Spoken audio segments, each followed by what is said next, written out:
श्रोताओं नमस्कार। श्रोताओं, कोरोना का दौर हम सब झेल रहे हैं। किस तरह से कोरोना से, इसके संक्रमण से बचा जाए, ये सबके जहन में है।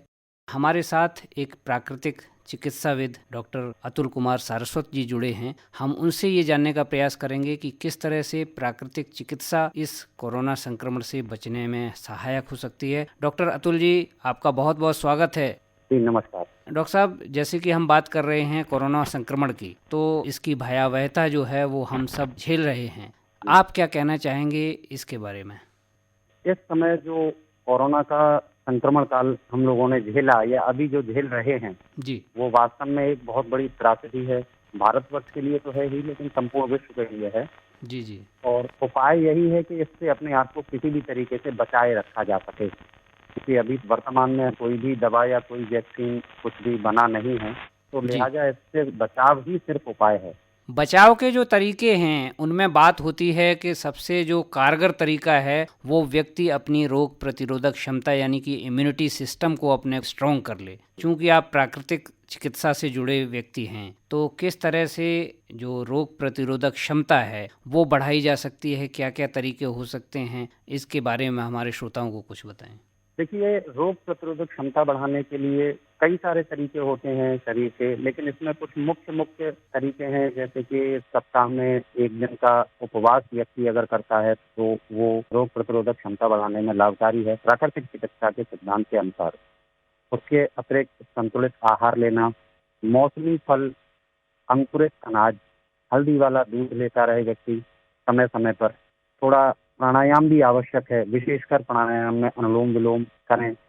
उसके अलावा जो आजकल स्वाद वगैरह आ रहे हैं मार्केट में, स्वाद हैं। और सबसे ज़्यादा ज़रूरी है इसमें रोग प्रतिरोधक क्षमता बढ़ाने के लिए विटामिन सी का सेवन, जो कि जी जी हमें आंवला और नींबू इसके साथ भरपूर मात्रा में हमको मिल सकता है। इन सब चीज़ों को अपनाकर हम रोग प्रतिरोधक क्षमता को बढ़ा सकते हैं। तो हम किस तरह से अपनी डाइट को प्लान कर सकते हैं? पूरे दिन का जो डाइट चार्ट है, किस तरह से हम उसकी योजना बना सकते हैं? क्या क्या उसमें शामिल कर सकते हैं, नाश्ते में, दोपहर के खाने में और फिर रात के खाने में? देखिए भैया, पुराने जो वैद्य होते थे उन लोगों का कहना था कि एक स्वस्थ मनुष्य के लिए सुबह का नाश्ता राजकुमार जैसा, दोपहर का राजमांह की तरह, और रात्रि का भोजन जो वो एकदम भिखारी की तरह, मतलब हल्का भोजन करना जी चाहिए। जी जी तो सुबह का नाश्ता जो होता है वो राजकुमार, मतलब एकदम हेल्दी फूड होना चाहिए, जिससे कि हमारे शरीर की रोग प्रतिरोधक क्षमता, क्योंकि रात को आप भोजन लेने के बाद सुबह काफी गैप हो जाता है जी। और उस समय पर रोग प्रतिरोधक क्षमता बिल्कुल काफी डाउन हो जाती है बॉडी की इम्यूनिटी। तो उसको बढ़ाने के लिए सुबह का नाश्ता जो है वो बहुत ज्यादा हेल्दी और बहुत अच्छा होना चाहिए। सुबह के नाश्ते में आप फलों का रस ले सकते हैं, अंकुरित अनाज भी लिया जा सकता है। जी। इसके अलावा अतिरिक्त दूध, दलिया है, ये ले सकते हैं। कहने का मतलब है कि सुबह का नाश्ता जल्दी भी हो और वो अच्छा होना चाहिए, एनर्जेटिक होना चाहिए। एनर्जेटिक होना चाहिए, हेल्दी होना चाहिए, जिससे जी। शरीर की रोग प्रतिरोधक क्षमता जो काफी लंबा गैप हो जाता है पूरी रात्रि के दौरान, वो जल्दी से जल्दी रिकवर हो जाए। और सुबह के दौरान हम लोग एक्सरसाइज भी करते हैं, कुछ चीज़ें हैं टहलने जैसी, वो भी हम लोग करते हैं। तो थोड़ा सा जब फिजिकल एक्सरसाइजेज हो जाती हैं तो कहीं ना कहीं बॉडी का जो इम्यूनिटी सिस्टम है वो थोड़ा सा डाउन जाता है और उस वक्त शायद एनर्जी की सबसे ज़्यादा ज़रूरत होती है सबसे हमारे सबसे शरीर ज्यादा को। देखिए, असल सब एक्सरसाइज में और आसन में थोड़ा फर्क होता है। व्यायाम करने में शरीर की एनर्जी कम होती है, लेकिन अगर उसी के साथ साथ अगर हम योगासन करते हैं तो उससे शरीर में रोग प्रतिरोधक क्षमता और शरीर में ऊर्जा का स्तर वो बढ़ता है। व्यायाम करने से ऊर्जा का स्तर कम होगा, लेकिन ये प्राणायाम जो वगैरह करने से। प्राणायाम वगैरह करने से ऊर्जा का स्तर बढ़ जाता है। जी जी जी, क्योंकि ऑक्सीजन तो का जो लेवल है वो बढ़ता है शरीर में प्राणायाम करने जी से। जी तो बिल्कुल ये जी हमारे बिल्कुल। श्रोताओं को समझने वाली बात है कि बजाय फिजिकल ज़्यादा एक्सरसाइज करने के अगर योग और प्राणायाम को अपनाया जाए तो वो ज़्यादा कारगर है। बहुत ज्यादा। जी। जो दोपहर का भोजन है उसमें क्या क्या शामिल कर सकते हैं? देखिए, दोपहर के भोजन में आजकल क्योंकि वर्षा ऋतु शुरू हो चुकी है, तो वर्षा ऋतु में दोपहर का भोजन थोड़ा सा हेल्दी के साथ साथ लेकिन हल्का ही भोजन लेना चाहिए हम सभी को। इस समय पर गरिष्ठ भोजन नुकसानदायक हो सकता है, पेट की खराबी हो सकती है और बहुत सारी बीमारियां हो सकती हैं। तो इसमें भोजन ऐसा हो जो सुपाच्य हो, जैसे कि दाल ले सकते हैं हम, हरी सब्जियां भी इस्तेमाल कर सकते हैं, लौकी वगैरह जैसे आती हैं मार्केट में वो भी इस्तेमाल कर सकते हैं। इसके साथ साथ चपाती जरूर होनी चाहिए, और अगर संभव हो सके तो थोड़ी सी छाछ या रायता या दही, कुछ भी। छाछ ज्यादा उपयुक्त है दही से। ये दही ये जो अगर है या छाछ है वो हम दोपहर के भोजन में प्रयोग में ला सकते हैं, लेकिन शायद रात के खाने के लिए जब हम आयुर्वेद और प्राकृतिक चिकित्सा के सिद्धांत के अनुसार रात्रि में दही और छाछ का, साथ साथ फलों का और फलों के रस, ये जी, प्रतिबंधित है। ये जो है शरीर के लिए नुकसानदायक हो सकता है। तो अगर आपको मौसमी फल लेने हैं तो सुबह का वक्त जो है वो सबसे उपयुक्त है। सर्वोत्तम है, सुबह का समय सर्वोत्तम होता है मौसमी फल और फलों का रस लेने के लिए। उससे अतिरिक्त फल खाने के लिए शाम का जो, जिस समय पर मोस्टली जिसको हम लोग एक आम चलन की भाषा में टी टाइम बोलते हैं, तो जी, टी टाइम का समय भी जो है वो फलों के लिए उपयुक्त है। लेकिन सुबह वाला जो काम है वो बिल्कुल स्वर्ण की तरह से, सोने की तरीके से उसका लाभ मिलता है शरीर में। जी, जी। सरस्वत जी, आप बात कर रहे थे व्रत और उपवास की, वो किस तरह से सहायक हो सकते हैं रोग प्रतिरोधक क्षमता बढ़ाने में? जी बिल्कुल सिंह साहब, असल में उपवास का रोग प्रतिरोधक क्षमता बढ़ाने में विशेष महत्व होता है। उपवास नियमतः सप्ताह में एक उपवास व्यक्ति को करना चाहिए, लेकिन अगर उपवास सप्ताह में एक दिन न हो सके किसी कारणवश, तो कम से कम 15 दिन में एक उपवास तो जरूर रखना चाहिए। उपवास रखने से शरीर की आंतरिक क्रियाएं जो होती हैं, आंतरिक टूट फूट होती है, उसको रिपेयर करने का, हीलिंग करने का समय शरीर को मिलता है। जी, उससे लाभ ये रहता है कि लगातार शरीर की जो मशीनरी, हमारी आंतें जो सुचारू रूप से काम कर रही हैं, उपवास के दौरान आंतों को एक ब्रेक मिल जाता है, एक पूरे दिन का। डॉक्टर साहब, चूंकि कोरोना संक्रमण का दौर चल रहा है, हर कोई कंफ्यूज है, हर कोई भ्रम की स्थिति में है। कभी कोई कहता है कि आप ये खाइए, ये ना खाइए, कोई कहता है आप काढ़ा पीजिए, आप गिलोय पीजिए, नींबू का सेवन कीजिए। अब गिलोय की बात करें तो प्राचीन काल से हम अपने समाज में बहुत हद तक उसको प्रयोग में लाते रहे हैं। उसका जी क्या बिल्कुल। रोल हो सकता है इस रोग प्रतिरोधक क्षमता को बढ़ाने के लिए? देखिए सिंह साहब, गिलोय को आयुर्वेद में और प्राकृतिक चिकित्सा में इसका एक नाम, गिलोय का नाम अमृता भी है, और जी, अमृता का मतलब अमृत होता है। गिलोय जो है रोग प्रतिरोधक क्षमता बढ़ाने के लिए आयुर्वेद और प्राकृतिक चिकित्सा दोनों के अनुसार एक सर्वोत्तम औषधि मानी गई है। एक सामान्य जन को किस तरह से गिलोय का उपयोग करना चाहिए, शायद ज़्यादातर लोगों को पता नहीं होता। पता नहीं तो होता किस सर, तरह पता से ही नहीं उसका होता उपयोग है। किया जाए, इसके बारे में विस्तार से बताएं थोड़ा। गिलोय को आप गिलोय का स्वाद बना करके दे सकते हैं सुबह। इसका स्वाद बनाना बहुत ही साधारण तरीके से बन सकता है। पंसारी में या कहीं भी गिलोय स्वाद बना हुआ सूखा हुआ पाउडर मिलता है, सर्व सुलभ है और बड़ी आसानी से मिल जाती है। जी, इसको जो है 5 से 8 ग्राम गिलोय लेके और इसको कुचल के, जैसे हम चाय बनाते हैं, चाय में अदरक पड़ता है, इसी तरीके से गिलोय डालनी है नॉर्मल पानी में, और उसको उबालना है।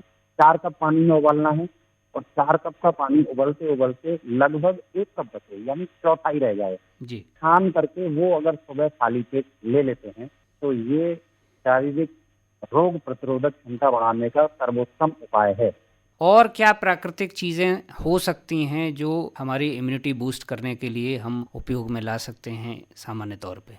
देखिए सिंह साहब, इसमें एक गिलोय के साथ साथ एक और हमारे भारतवर्ष में बहुत ही उपयुक्त और बहुत जबरदस्त चीज हमारे लिए सुलभ है, वो है आंवला। आंवला एक ऐसा पदार्थ है जिसमें विटामिन की प्रचुर मात्रा में पाया जाता है। जी, और सबसे अच्छी बात ये होती है कि आंवला एक ऐसा फल है कि सूखने के बाद या उसको उबालने के बाद भी उसकी विटामिन की कभी खत्म नहीं होती है। ज़्यादातर विटामिन होता ये है कि खाना बनाने में, उबालने में या पकाने में उसके विटामिन खत्म हो जाते हैं। लेकिन आंवला एक ऐसा पदार्थ है जिसको उबालने या गर्म करने से उसका विटामिन की कभी खत्म नहीं होता है। जी, इस समय क्योंकि गर्मियों का समय है, आंवले का पाउडर मार्केट से ले सकते हैं, उसका सेवन कर सकते हैं। 2 से 3 ग्राम आंवले का पाउडर पानी के साथ ले सकते हैं, या आजकल आंवले का रस जूस भी मार्केट में बोतल बंद, तो जी, जी, आंवले का जूस भी ले सकते हैं। और इस पीने में हल्का सा आंवले का स्वाद कसेला होता है सिंह साहब, तो जी। इसको जो है शहद थोड़ा सा उसमें मिलाएं अगर, तो शहद भी मिला करके वो और ज्यादा जबरदस्त इफेक्ट देता है जी, जी। रोग प्रतिरोधक क्षमता बढ़ाने के लिए। सरस्वती जी, इसके अलावा और कुछ हमारे श्रोताओं को आप बताना चाहेंगे कि किस तरह से वो कोरोना के संक्रमण से बच सकते हैं और क्या-क्या चीज़ें और इसमें सहायक हो सकती हैं? जी, इसमें देखिए मुख्य मुख्य जो पॉइंट्स हैं उनको हम ले सकते हैं। एक तो सप्ताह में या 15 दिन में 1 दिन का उपवास जी, आवश्यक होता है, वो रखते हैं, जिससे कि शरीर की अंदर की जो इंटरनल हीलिंग है उसके लिए शरीर को शक्ति को, जो जीवनी शक्ति है उसको समय मिले और इंटरनल फीलिंग होती रहे। दूसरा, इसके अतिरिक्त एक तरीका होता है, नस्य क्रिया होती है। जी। प्राकृतिक चिकित्सा में नस्य क्रिया होती है। नस्य क्रिया में जैसे गौ घृत होता है, गाय का, देसी गाय का घी हो अगर उपलब्ध है तो ठीक, अगर नहीं है तो कोई भी खाद्य तेल जी। जो जी। हम लोग खाने में इस्तेमाल करते हैं, रिफाइंड सरसों वगैरह का नहीं तेल भी होना हो चाहिए। सकता है। जी, सरसों का तेल बिल्कुल हो सकता है, बहुत अच्छा है। सरसों का तेल या तिल का तेल ले सकते हैं अगर देसी घी उपलब्ध नहीं है तो, और उसको थोड़ा सा हल्का सा गुनगुना करना है बस। जी। थोड़ा सा गुनगुना करने के बाद रात्रि में सोते समय पर अपनी नाक के दोनों नथनों में उसके 4-4 बूंद गिरा दें, जी। और वो जो है धीरे धीरे, और उसके श्वास के साथ साथ वो धीरे धीरे अपने आप जो है पूरा नाक में अंदर तक जो है चला जाता है। नासिका रंध्रों के माध्यम से वो सीधा गले में होकर के, एक्सेस जो होता है, फालतू जो होगा वो गले में होकर के चला जाएगा अंदर। तो ये पेट नस्य में क्रिया आपके। भी काफ़ी हद तक मददगार है। जी, नस्य क्रिया से लाभ हमको ये मिलता है कि मुख्यतः कोरोना आजकल जैसा स्थिति देखी जा रही है कि वो ज्यादातर कोरोना भी वायरल डिजीज है, तो ये नाक के माध्यम से ज्यादातर लोगों में फैलता है, जी। जी। छींकने से या खांसने से, लार से या इससे। तो इसमें अगर ये एक नस्य क्रिया के माध्यम से घी और उसकी लेयर या तेल की लेयर एक अंदर बनी रहेगी, तो कोरोना का वायरस जो है वो आपके नाक के अंदर गले तक या फेफड़ों तक नहीं पहुंचेगा, वो जी। वहीं उसमें रुक जाएगा। जी। जी। इसके अतिरिक्त सर संतुलित आहार का बड़ा महत्व है। मौसमी फल इस्तेमाल करना चाहिए। मौसमी फल में कोई भी, जो मौसमी फल का मतलब जो भी फल इस समय अवेलेबल है सीजन के हिसाब से, ये जरूरी नहीं कि हम ऑफ सीजन में सेब या अनार ही खाएंगे। मौसमी फल जो भी जैसे, उपलब्ध जी हो। बिल्कुल, जैसे आजकल आम है, बड़ा सर्वसुलभ है, कुछ दिन बाद अमरूद आ जाएगा, उसमें भी विटामिन सी प्रचुर मात्रा में पाया जाता है, वो भी इस्तेमाल कर सकते हैं बरसात में। जी। जी। इसके अतिरिक्त साहब एक अंकुरित अनाज का बड़ा महत्व होता है जीवनी शक्ति बढ़ाने के लिए। अंकुरित अनाज में हम कुछ भी चने हैं, गेहूं के जवारे बना सकते हैं, गेहूं को अंकुरित करके, या मेथी का दाना अंकुरित करके भी खाया जा सकता है। अंकुरित अनाज भी हम अपने नाश्ते में या शाम के जो अल्पाहार होता है उसमें शामिल कर सकते हैं। जी। जी। और रात्रि में जो दूध का नियम होता है, मुख्य लोग दूध लेते हैं रात्रि में, तो उसमें बस थोड़ी सी, क्योंकि थोड़ा गर्मी है, तो अगर प्रतिदिन न ले सकें तो सप्ताह में 3 दिन हल्दी वाला दूध जरूर लें। जी। जी। हल्दी जो है शरीर की रोग प्रतिरोधक क्षमता बढ़ाने में विशेष कारगर है। तो श्रोताओं, आपने जाना कि क्या क्या चीज़ें प्राकृतिक रूप से हमारे शरीर की रोग प्रतिरोधक क्षमता बढ़ाने में सहायक हो सकती हैं। डॉक्टर अतुल कुमार सारस्वत जी, आप हमारे श्रोताओं के साथ जुड़े, आपका बहुत बहुत आभार, धन्यवाद। जी, धन्यवाद।